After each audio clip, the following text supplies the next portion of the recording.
بسم اللہ الرحمن الرحیم اللہ کے نام سے شروع جو نہایت مہربان ہمیشہ رحم فرمانے والا ہے۔ سبح اسم ربک الاعلی الذی خلق فسوى والذی قدر فہدی۔ اپنے رب کے نام کی تسبیح کریں جو سب سے بلند ہے، جس نے کائنات کی ہر چیز کو پیدا کیا پھر اسے جملہ تقاضوں کی تکمیل کے ساتھ درست توازن دیا، اور جس نے ہر چیز کے لیے قانون مقرر کیا پھر اسے اپنے اپنے نظام کے مطابق رہنے اور چلنے کا راستہ بتایا۔ والذی اخرج المرعى فجعله غثاء احوا۔ اور جس نے زمین سے چارہ نکالا پھر اسے سیاہی مائل خشک کر دیا۔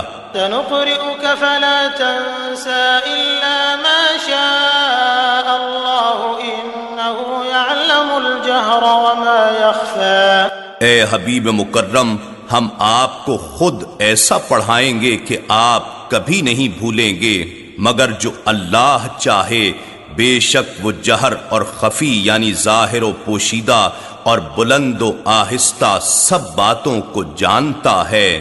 وَنُيَسِّرُكَ لِلْيُسْرَى۔ اور ہم آپ کو اس آسان شریعت پر عمل پیرا ہونے کے لیے بھی سہولت فراہم فرمائیں گے۔ فَذَكِّرْ إِن نَّفَعَتِ الذِّكْرَى۔ پس آپ نصیحت فرماتے رہیے بشرطے کہ نصیحت سننے والوں کو فائدہ دے۔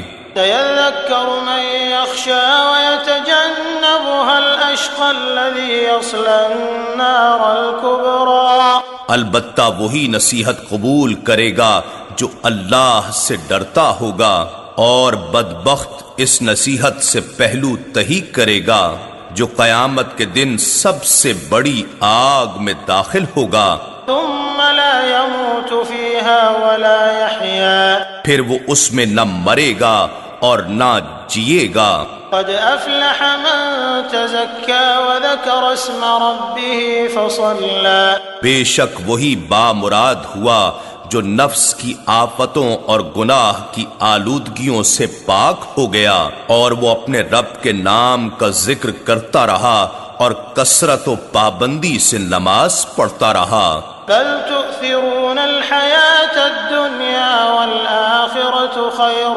وأبقى۔ بلکہ تم اللہ کی طرف رجوع کرنے کی بجائے دنیاوی زندگی کی لذتوں کو اختیار کرتے ہو، حالانکہ آخرت کی لذت و راحت بہتر اور ہمیشہ باقی رہنے والی ہے۔ ان هذا لفی الصحف الاولى صحف ابراہیم وموسیٰ۔ بے شک یہ تعلیم اگلے صحیفوں میں بھی مذکور ہے جو ابراہیم اور موسیٰ علیہم السلام کے صحائف ہیں۔